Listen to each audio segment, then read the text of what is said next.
one from Suresvara. Oh, yeah? Said that the Bhagavatam is helping the chant 16 rooms now. Wait, from Srimad. You. Yeah, my boy Yuma. Yuma. Soon to be Yamuna. The one that came with his girlfriend, right? His wife, actually. Wife, yes. Your girlfriend. Yeah. She was Catholic. Now she's Jewish. Yeah, he's pretty fun. I talked to him yesterday. I gave him the shot. He really intelligent. He's like highly intelligent. That is really cool. He's a nice brother. An hour and a half.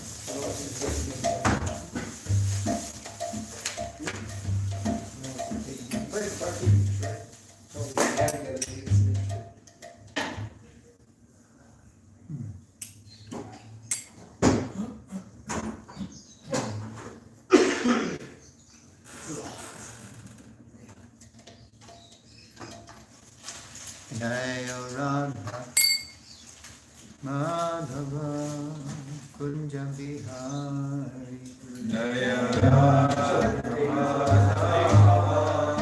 Kunja Bihari Jaya Radha Madhava Kunja Bihari Jaya Radha Madhava Kunja Bihari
His Divine Grace, Swami Srila Prabhupada ki jai, Grantaraj Srimad Bhagavatam ki jai, Jai Gaur Premanandi.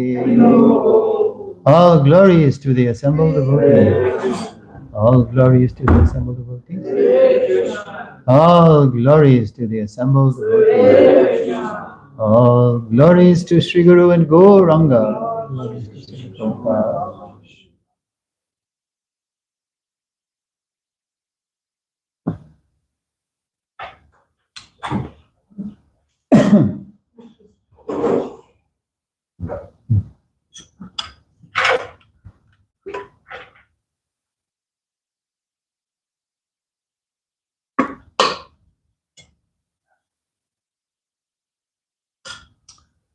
Om Namo Bhagavate Vasudevaya.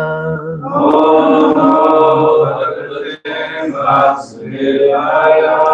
Om Namo Bhagavate Vasudevaya. Om Namo Bhagavate Vasudevaya. Om Namo Bhagavate Vasudevaya.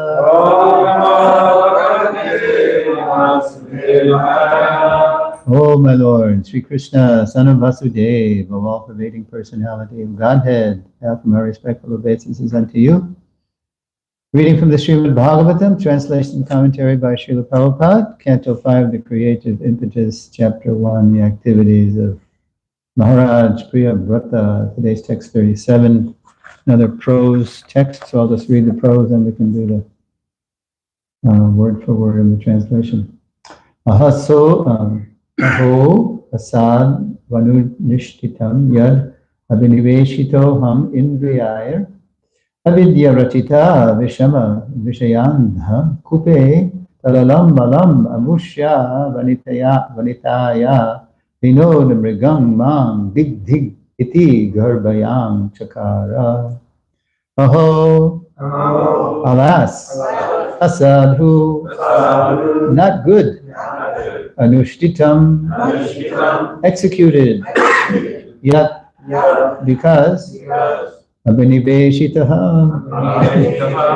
being completely absorbed, aham, I, indriyai, for sense gratification, avidya, by nescience, rachita, made, vishama, causing distress, vishaya, sense gratification, andakupe, in the dark well, tat, that, alam, insignificant, alam, of no importance, amushya, of that, vanitaya, wife, vinodamrigam, just like a dancing monkey, mam, unto me, dhik, all condemnation, dhik, all condemnation, iti, thus, karvayam, criticism, chakara, he did. Translation, the king thus began criticizing himself. Alas, how condemned I have become because of my sense gratification. I have now fallen into material enjoyment, which is exactly like a covered well. I have had enough. I am not going to enjoy any more. Just see how I have become like a dancing monkey in the hands of my wife. Because of this, I am condemned. Please repeat, but first, please don't fall. Yeah, I'm going to do this again. Just do this, right? No. Yeah.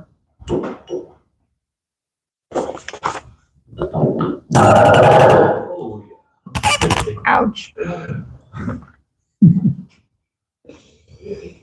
Please repeat. The king thus began criticizing himself. Alas, how condemned I have become. Because of my sense gratification. I have now fallen into material enjoyment, which is exactly like a covered well. I have had enough. I am not going to enjoy any more. Does this sound familiar? Just see how I have become. Like a dancing monkey. In the hands of my wife.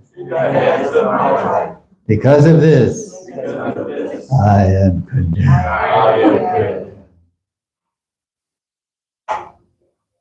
Srila Prabhupada's purport, how condemned is the advancement of material knowledge can be understood from the behavior of Maharaj Priyavrata. He performed such wonderful acts as creating another sun, which shined during the night, and creating a chariot so great that its wheels formed vast oceans. These activities are so great And modern scientists cannot even imagine how such things can be done. Maharaj Priyavrata acted very wonderfully in the material field of activities, but because he was dealing in sense gratification, ruling his kingdom and dancing to the indications of his beautiful wife, he personally condemned himself. When we think about this example of Maharaj Priyavrata, we can just consider how degraded is the modern civilization of materialistic advancement. Modern so-called scientists and other materialists are very satisfied because they can construct great bridges, roads, and machines. But such activities are nothing comparable to those of Maharaj Priyavrata. If Maharaj Priyavrata could condemn himself in spite of his wonderful activities, how condemned we are in our so-called advancement of material civilization. We can conclude that such advancement has nothing to do with the problems of the living entity entangled within this material world. Unfortunately, modern man does not understand his entanglement and how condemned he is, nor does he know what kind of body he is going to have in the next life. From a spiritual point of view, a great kingdom, beautiful wife, and wonderful material activities are all impediments to spiritual advancement. Maharaj Priyavrata had served the great sage Narada sincerely. Therefore, even though he had accepted material opulences, he could not be deviated from his own task. He again became Krishna conscious, as confirmed in Bhagavad Gita. Neha vikramanachosti pratyavayo na vidyate svapamapyasya dharmasya trayate mahato bhayat. Quote, in devotional service, there is no loss or diminution, and even a small service rendered in devotional life is sufficient to save one from the greatest danger. Gita 240. Such renunciation as Maharaj Priyavrata's is possible only by the grace of the Supreme Personality of Godhead. Generally, when people are powerful, or when they have a beautiful wife, a beautiful home, and material popularity, they become more and more entangled. Priyavrata Maharaj, however, having been completely trained by the great sage Narada, revived his Krishna consciousness in spite of all impediments. Srila Prabhupada ki jai. Om Ajnana Timirandasya Jnananjana Shalakaya Chakshurumritam Jena Tasmai Shri Gurave Namaha. I was born in the darkest ignorance, and my spiritual master is kindly opening my eyes with the torch of knowledge. I offer my respectful obeisances unto him.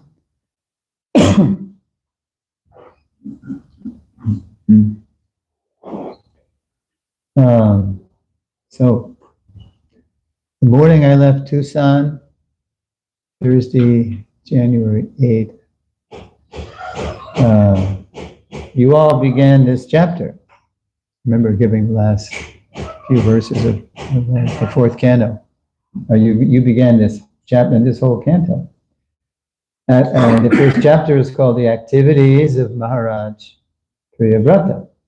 And now, after hearing about Maharaj Priyavrata's exalted character and superhuman deeds, we've stopped on this astonishing verse where Maharaj Priyavrata is condemning himself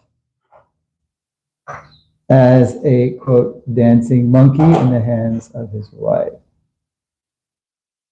Now, so when I was away, when I was in Mayapur, I got to give one English class in the temple and one Russian class to the Russians at the community hall. And so when I read this verse about how Priyavrata is condemning himself, I was struck how similar it was to the class I gave in the temple in Mayapur on Devahuti's lamentation. Yeah, it's a very similar mood. Princess Devahuti and Maharaj Priyavrata. I'm struck by the similarity of Devahuti and Priyavrata's mood of self-condemnation. So let's look at, I want to look at that. Okay. Those are both great souls, but they're condemning themselves. So, yeah, we're going to look at text 54 and 57. So here's 3:23:54, Devahuti's lamentation. And what she's addressing Karda Muni, her spiritual master. And Priyavrata's spiritual master is Narada Muni. So her pati guru, because then later on, Karda was going to leave Kapila Dev to be her main spiritual master. Translation, this is Devahuti addressing Karda. Not knowing your transcendental situation, I have loved you while remaining attached to the objects of the senses. Nonetheless, let the affinity I have developed for you rid me of all fear. Okay, and then a couple of verses later, she says, my Lord, surely I have been solidly cheated by the insurmountable illusory energy of the Supreme Personality of Godhead, for in spite of having obtained your association, which gives liberation from material bondage, I did not seek such liberation. So, Karda Muni and Devahuti, they were great souls, but they had a specific duty, just as Priyavrata had a duty too. To rule, although he was not inclined to do that. They had a duty, he was Prajapati and his wife. So, and Karda was such a mystic. What did he create? A city. Travel around. An aerial mansion. Yeah. And they even said it was like a city. Yeah. Yeah, they had parks and beautiful people strolling around. Fountains and lakes and so Sibali Priyavrata, he had all these powers. He could do all these things which we read about. We'll visit again. And yet she's condemning herself. But actually this is the mood of all great souls. All great souls, they're not full of themselves. They feel that they're very fallen, actually. Great souls like Krishnadas Kaviraj Goswami, what did he say? Lower the worms in the stool. And anybody who says my name is condemned. Condemned. Whereas, if we're full of ourselves, we just want to hear our name, right? Come on, let's hear it. Hear my name. And Srila Bhaktivinoda Thakur also, in his songs, he's condemning himself. He's saying, what is it? Kukur, he's calling himself, let me be a dog. If I have to be born as a dog, because I'm so sinful, let me at least be born as a dog in the home of a Vaishnava, or an insect even, he says. And Srila Bhaktisiddhanta Saraswati Thakur, Vaishnav K, the song he wrote. How does it start? I forget. K Patishtara Kari. Yeah. Tava Harinam Kevala. Oh, Vaishnav. Mine. What kind of a Vaishnav are you? Dushtamana. Dushtamana. Tumi Kisara Vaishnava. Yeah. What kind of, And Srila Prabhupada also. All the time he was saying how fallen he was. Like I was sharing, I don't know if here or in the Russian class, I forget, how he was, when the devotees asked in 1967 in San Francisco, asked if they should get somebody else to come. If you're going back to India, well, what happens if you die? And should we get one of your godbrothers to come and teach us? And Swamiji, as they were calling him, said, He didn't even answer at first. He just couldn't believe it. And he just started tearing up. My spiritual master, he was no ordinary spiritual master. He saved me. Yeah, he saved me. Prahlad too. I was following the general populace of my spiritual master, Narada Muni again. He pulled me out of material life. How could I forsake his service? So that's the symptom of a great soul. The more we think ourselves insignificant and fallen, the more we actually are advancing, because the more we're actually coming to the right point. Because Krishna is Vibhu, he's the great, and we're Anu, we're atomic, infinitesimal. So, Kardam, Devahuti and Maharaj Prithu. Now, in Prithu's case, Prabhupada describes him variously as detached, attached, or attached to ruling, then detached again, right? So earlier in this chapter, you'll recall that Maharaj Prithu did not welcome Manu's order to rule the kingdom. Priyavrata, yes, Priyavrata. Did not welcome Manu's order to rule the kingdom. He had heard from Narada Muni, and he just wanted to be detached, and he didn't want to have to get in. I mean, Lord Chaitanya, he didn't even want to. He refused to meet any king. They simply deal in pounds, shilling, pence. He was a renunciant, and they have queens, and they're mixed up with worldly affairs. So Maharaj Prithu did not welcome Manu's order to rule the kingdom, fearing the traps of royal attachment. Yeah. And this is always on the news.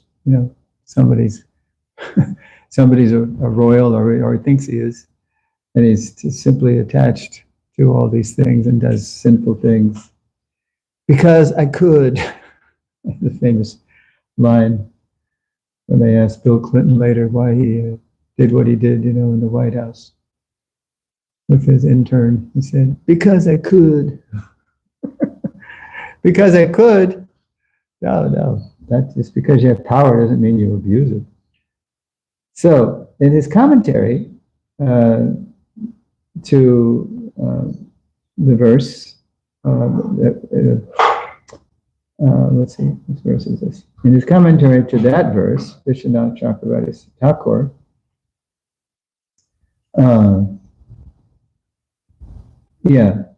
cited the Srimad Bhagavatam 10.2.33, where the demigods pray to Lord Krishna in the womb. Let's look at that.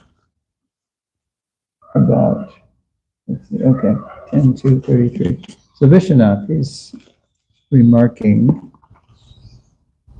that, here's the verse. It's prayers by the demigods for Lord Krishna in the womb. So Prabhupada's translation to 10.2.33. O Madhava, Supreme Personality of Godhead, Lord of the Goddess of Fortune, if devotees completely in love with you sometimes fall from the path of devotion, they do not fall like non-devotees. For you still protect them. Thus they fearlessly traverse the heads of their opponents and continue to progress in devotional service. So falling while you're practicing is not like ordinary falling. So Prabhupada comments on this. Purport. Devotees generally do not fall down, but if circumstantially they do, the Lord, because of their strong attachment to Him, gives them protection in all circumstances. Thus, even if devotees fall down, they are still strong enough to traverse the heads of their enemies. And then Prabhupada gives an example about traversing the heads of the enemies. We've actually seen that our Krishna consciousness movement has many opponents, such as the, quote, deprogrammers in the 70s. Prabhupada's talking, he's making a reference to contemporary events, current events, who instituted a strong legal case against the devotees.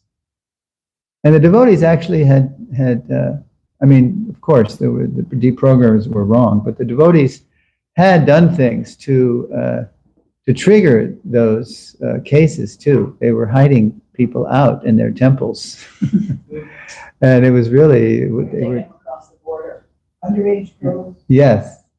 Like another country. Yeah, definitely. I smuggle people in. Mexico. So then Prabhupada writes, so the deprogrammers, they had a strong case, and it was a big case against the devotees, and the judge looked like, wow, he was going to just shut us down, We thought that this case would take a long time to settle. It was going to go on and on and on. But because the devotees were protected by the Supreme Personality of Godhead, we unexpectedly won the case in one day. Yeah, Justice John Leahy. He cared enough. He was like famous as being a real, hard judge, right? But he cared enough about the case that he actually read the books. Because Adi Keshava brought the books in, because Prabhupada told him. Adi Keshava had flown to Bombay just to ask Prabhupada this question in person. How should I go in with a suit and tie and just, and talk, because he was smart, and talk like a lawyer, and then just really, fight this? And Prabhupada said, no, you should go in full sannyas vesh, full sannyas dress. You bring all our books in, and you cannot adjudicate this case unless you have read all our books. This is not some mundane religion. This is not brainwashing. This is brain giving. Tell them this is brain giving. You don't have a brain. You don't understand the difference between the body and the soul. Prabhupada, he was a famous NFL coach, Vince Lombardi, Green Bay Packers. The best defense is a good offense. You know where he got that? From Alexander the Great. So anyway, so Prabhupada said, no, just go in there and just fire at him, And so Leahy took this serious. So he started reading the books, and he said, I can't read all your books. There's so many books here, but I'll read a sampling. Yeah. And then he came back and he said, Hare Krishna is a bona fide religion. And under the First Amendment of the United States Constitution, you cannot, you cannot accuse them of being a cult. This is a bona fide religion. And you have to read these books if you want to know. So he became an advertiser. The Prabhupada is settled in one day because of the protection of the Supreme Personality of Godhead, who has promised in Gita 9:31, Kaunteya Pratijaninihi Nabe Bhakta Pranashati. Quote, O son of Kunti, declare it boldly, that my devotee never perishes. And then Prabhupada goes on with other examples. So, so Maharaj Priyavrata, he's a great soul. He's condemning himself. And let's see where we go from here.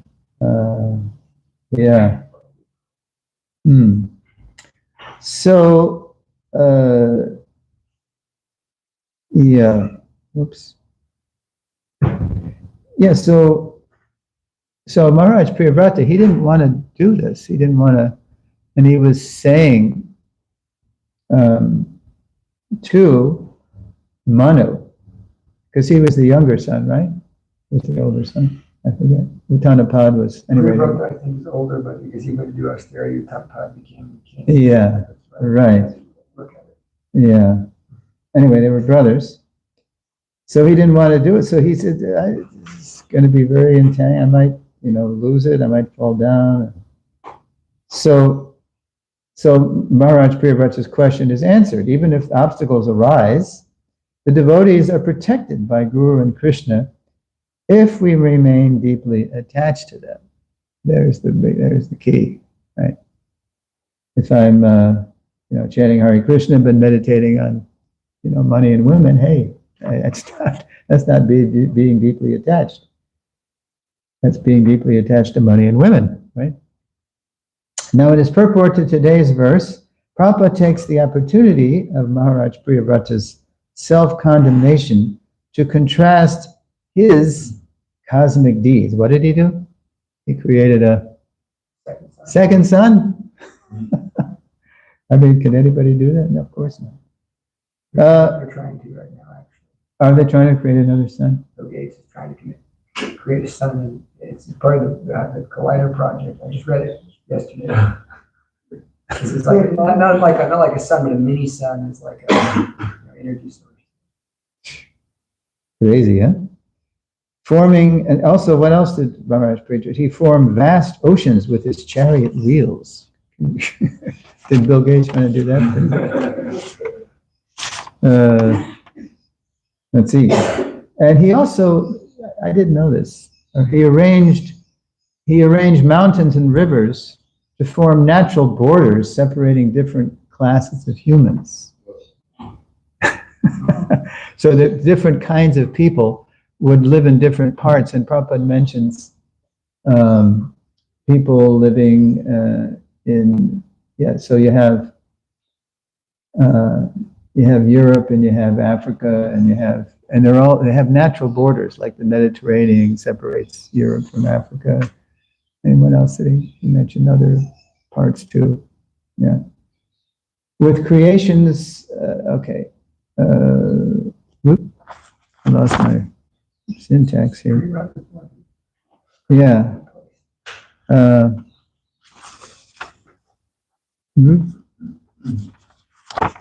So, yeah.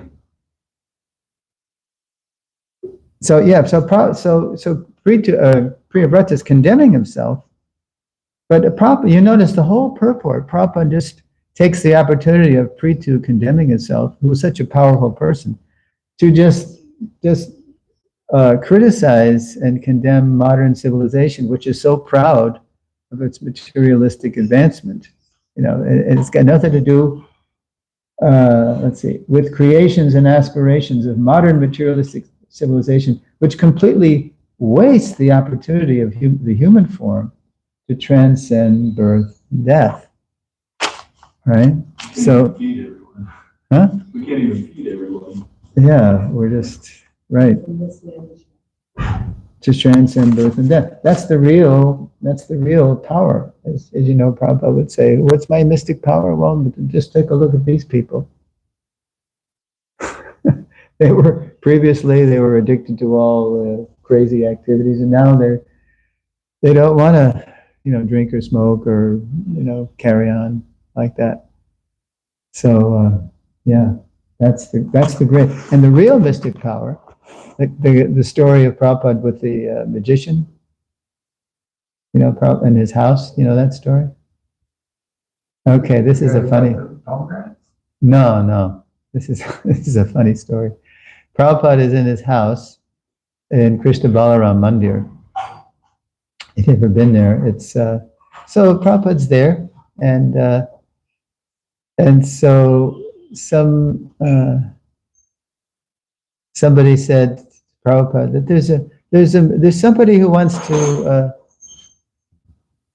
to show you some magic tricks, Srila Prabhupada. Should we let him in? So Prabhupada said, oh yeah, this should be fun. But Prabhupada, when he said fun, he had something in mind. So he said, let's just show him in. So the magician comes in, and he starts doing all these tricks, and it looks like that the magician is doing all these tricks at Prabhupada's expense. He's making things appear. He's using Prabhupada's body as like a prop, and the devotees didn't like it. They said, what is this?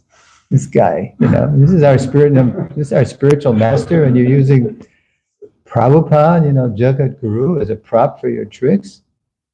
But Prabhupada liked it. He thought, this is so funny. But it was a setup. So Prabhupada says to the magician, so you have a trick, you can stop death. You have a trick, you can stop death, birth and death. And all of a sudden, this ebullient, feisty, guy, He just became very, no, I have no trick. Well, I have this trick. I can show you a trick to stop death. Loving Krishna, surrendering to Krishna. If you take up Krishna consciousness, you can stop that. And he became very submissive in front of Prabhupada. So that's the real mystic power. That's the real trick, is stopping death. Okay. Okay. So, yeah, so I just have one last Devahuti. What time is it then? 8:38. Okay. One last Devahuti Maharaj to Priyavrata similarity. In both cases of Devahuti and Priyavrata, their bhakti, I mean, they really had bhakti. And Kardam, in the next chapter, I finished the chapter, and then in the next chapter, Kardam Muni, he's saying, it's called the renunciation of Kardam Muni. He was assuring Devahuti, no, you're a great tapasvi. She was the daughter of Manu, and she, she was used to living the life of a royal, but she loved Kardam Muni, and so she just immediately adopted his lifestyle, which was very austere. And so she did that, she surrendered to that life. So Kardam Muni said, no, you're a great, let's see what he said. It's really good. Oops, where is the book? On your lap. On your lap. Oh, is it? Thank you. Yeah. So they're recalling the words of Lord Vishnu, because Vishnu said that you're going to marry and you're going to a great qualified lady. The merciful sage Kardam replied as follows to Swayambhuva Manu's praiseworthy daughter Devahuti, who was speaking words full of renunciation. The sage said, "Do not be disappointed with yourself, O princess. You are actually praiseworthy. You're great. Yeah, we enjoyed for thousands of years, but that was part of the whole thing, the whole deal. And then the infallible Supreme Personality of Godhead will shortly enter your womb as your son. You're such a qualified person that the Supreme Lord himself, Lord Kapila, is going to enter your womb as your son. You have undertaken sacred vows. God will bless you. Hence, you should worship the Lord with great faith through sensory control, religious observances, austerities, and gifts of your money in charity." Now, this is what I also was touching on in the class, how he was praising her, but then he made it clear she had to do something. Just because she was so qualified didn't mean that she could just rest on those laurels. Hence, you should worship the Lord with great faith through sensory control, and he knows she can do this because she's already been so controlled. Religious observances, austerities, and gifts of your money in charity. Yeah, and Prabhupada writes, in order to spiritually advance or to achieve the mercy of the Lord, one must be self-controlled in the following manner. He must be restrained in sense gratification. So that's how we follow the 4 rules. That's how we're restrained. And must follow the rules and regulations of religious principles. Without austerity and penance, and without sacrificing one's riches, one cannot achieve the mercy of the Supreme Lord. Kardam Muni advised his wife, quote, "You have to factually engage in devotional service with austerity and penance, following the religious principles and giving charity. Then the Supreme Lord will be pleased with you, and he will come as your son."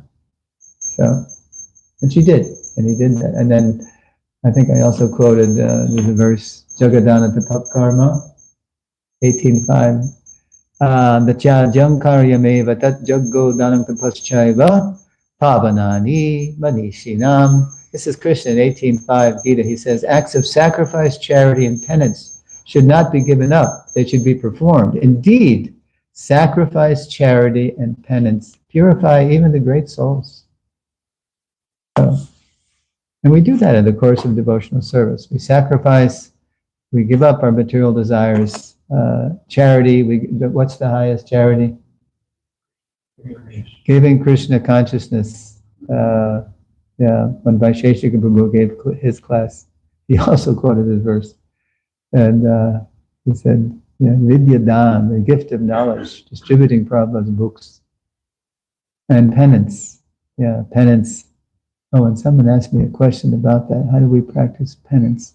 Because penance means, like if you're in Christianity, penance is a big thing. How do you do something? How do you do something to make up for what you've done wrong, right? So I forget how I answered it now. Anyway, it was similar to... It just happens naturally. Yeah, just in the course of living in the material world. Catholics, you just confess. Confess, but then you... Sometimes they flagellate themselves. Oh, yeah, well, I quoted, that's all right, here. Yeah, because this is how the sixth canto opens. Now we're opening the fifth canto, but the sixth canto. Maharaj Parikshit asked Shukadeva Goswami how not to go to hell because he just described the hellish planets. That's coming at the end of this canto. And how could we save these people from hell? And so Shukadeva was talking about different kinds of atonement. It was just penance. He gives two tricks. It's really powerful. He tricks him twice. And he gives bhakti. Yes, right. He baits Maharaj Parikshit. And so Parikshit goes, no, actually this won't do it, because people, they do these things and they still do it. They still go, even if they see that it's wrong, and then they're caught, and then but it doesn't uproot the desire. And then Shukadeva gives the famous verse, Ke chit kivalaya bhaktya vasudeva parayana agam dhunvanti kartsniyena niharam iva bhaskara. 6:115, you have that on your phone? Can somebody... Only by coming in contact with a Kevalaya Bhakti, somebody who is pure devotee of the Lord. Vasudeva Parayana, who's completely sold out to Vasudeva. Agham dhunvanti kartsnena. He can dissipate the darkness of ignorance. Niharam iva bhaskara. Just as a cloud dissipates fog, or just as the sun dissipates the fog by its rays. And when my godbrother Dayananda was giving his memory, he said, I asked Prabhupada, how do we overcome sinful desires? And Prabhupada quoted this verse, Kechit Kivalaya Bhaktya. And it was in Mayapur when the sun was rising, and it was dissipating the darkness, dissipating the fog. Because, in the winter especially, you don't go to the Ganga comes to you as a fog. And it's very cold, and the air is very humid, and that's why all the locals, dress up. You gotta have your face covered. Yeah, you got to have your face covered, or else you're going to catch the flu. Right, and so Dayananda said, he quoted that verse, and just as he was quoting the verse, the sun dissipated the fog by its rays. All of a sudden, the sun came up sufficiently over the horizon to, it goes from pink to copper to gold in Mayapur. It's pink on the horizon, and then it gets a little more and then finally, when it breaks through, and then. And so Dayananda said, it struck me that this is how we can overcome, just by associating deeply with the spiritual master, with the pure devotee of the Lord. Okay, so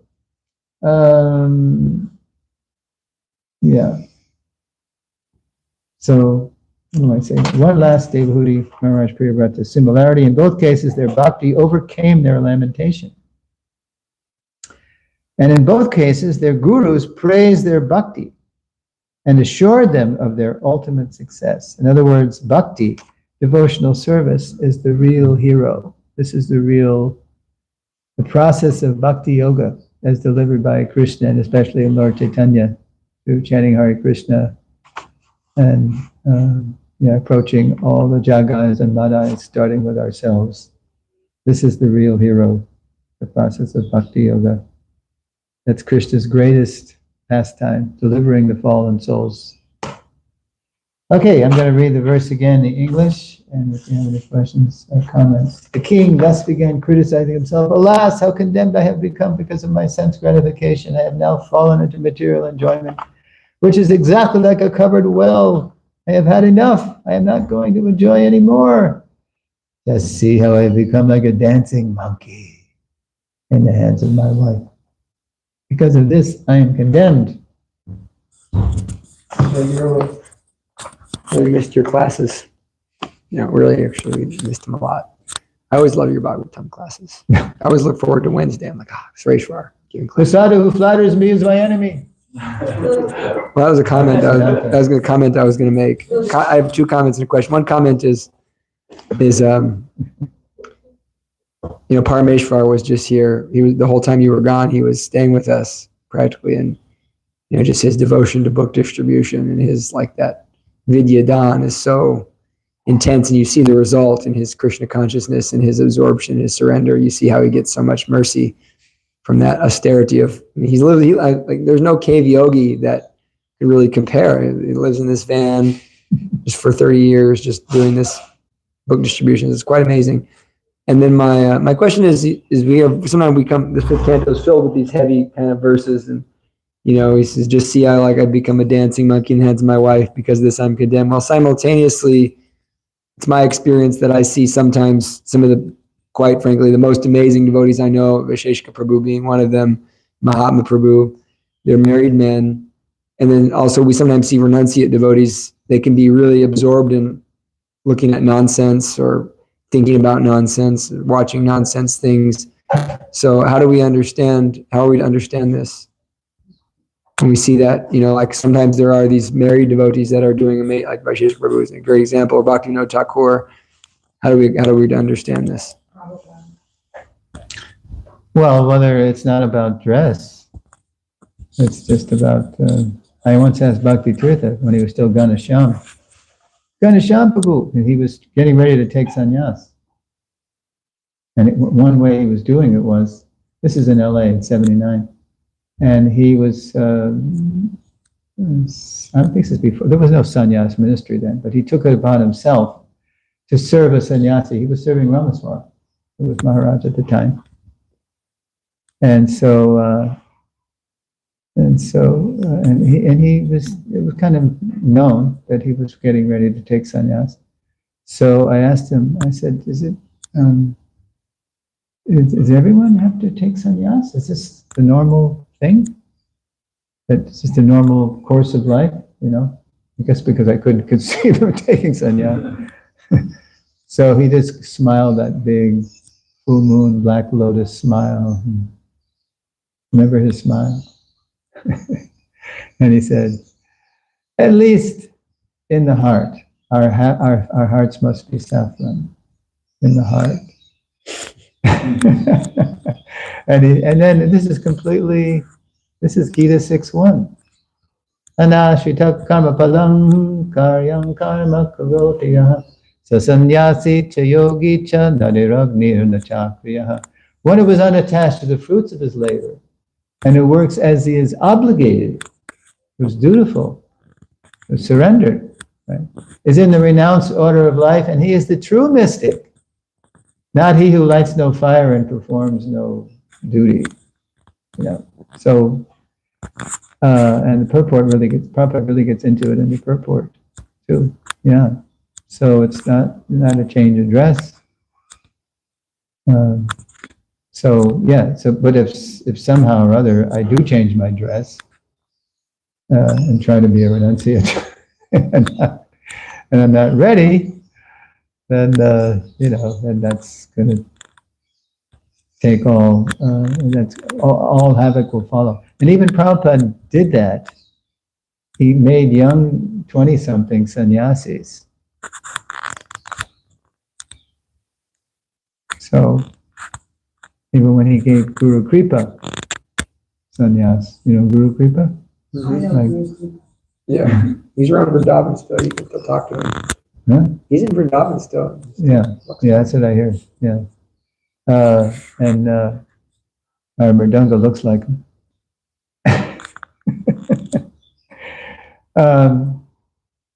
So Prabhupada gave Guru Kripa sannyas.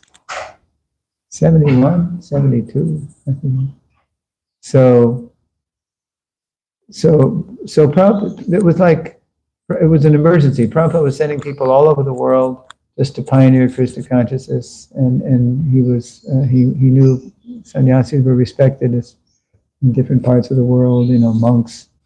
So Prabhupada gave Guru Kripa sannyas. And so when Guru Kripa took sannyas, he said to Prabhupada, and it was like 20-something, maybe, I think it was early 20s. He said, Prabhupada, talk's kind of tough, I don't know if I can do this my whole life.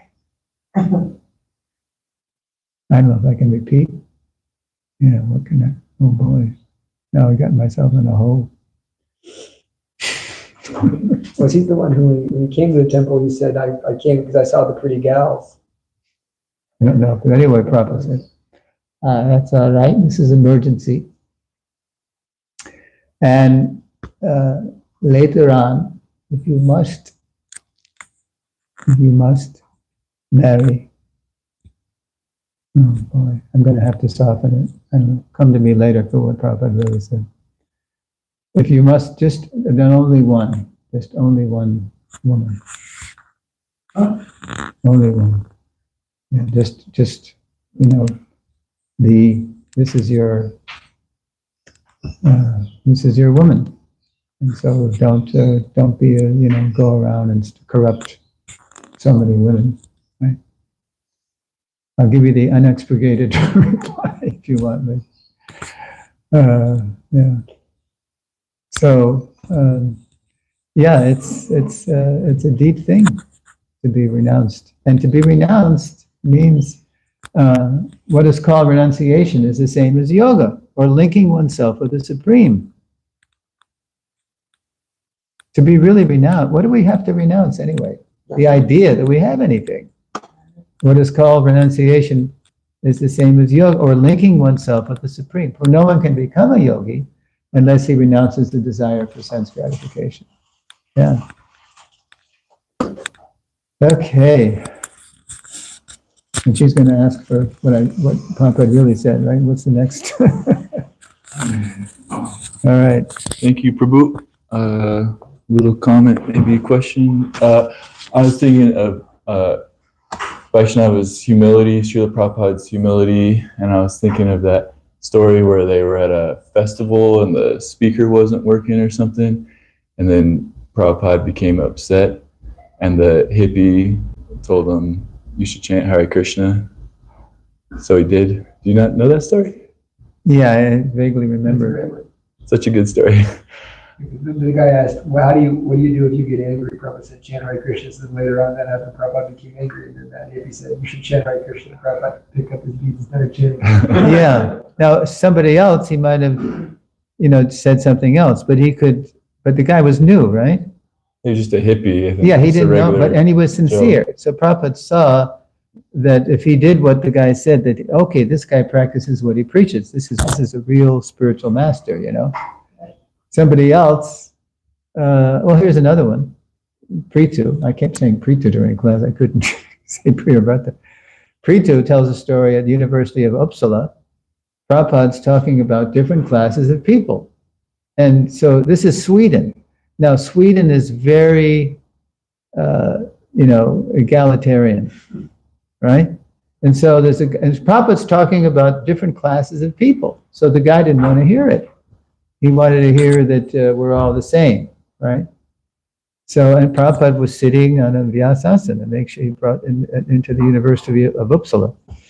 So the guy stands up and he said, so, I suppose you think you're a first-class man, because Prabhupada's talking about Brahmanas, Kshatriyas, Vaishyas, Shudras. And so Prithu said, when the guy said that, I was ready to just annihilate. I was ready to get up and just pound the heck out of the guy. You know, if Prabhupada gave me the word, I would have just demolished him. But Prabhupada he just put his head down. He said, no, actually, I am fifth class man. I am the servant of all the other classes. And he really meant it. He wasn't just trying to be false. He was the servant. And then he said, no, I'm trying to be, there's no small thing to be a servant. I'm trying to be the servant. And then that just neutralized. And the guy didn't know what to say. He just sat down, totally defeated by Prabhupada's humility. Okay. We're running out of time. I was wondering if you have a sentence or two. I was just thinking about, like, we are, the saying we are like the worm in the stool, and so, but we don't walk around like we just want to pass away, and we need to have confidence. So, do you think about something that comes to mind about balancing that? What's the balance of that? Yeah, the balance is that we, even though we're insignificant, we're serving Guru and Krishna, and we're proud of them. We know that by their grace, even though we're so fallen, we can go back to Godhead. So that's the balance. It's when Prabhupada would be praised, Prabhupada would say, no, it's just all. He would give credit to his spiritual master. He'd give credit to us. It's only by you that I can do so. I can, distribute. You're actually taking these books all over the world. Yeah. So, yeah. Okay. Srila Prabhupada ki jai. All right. But Prabhu, I was going to say,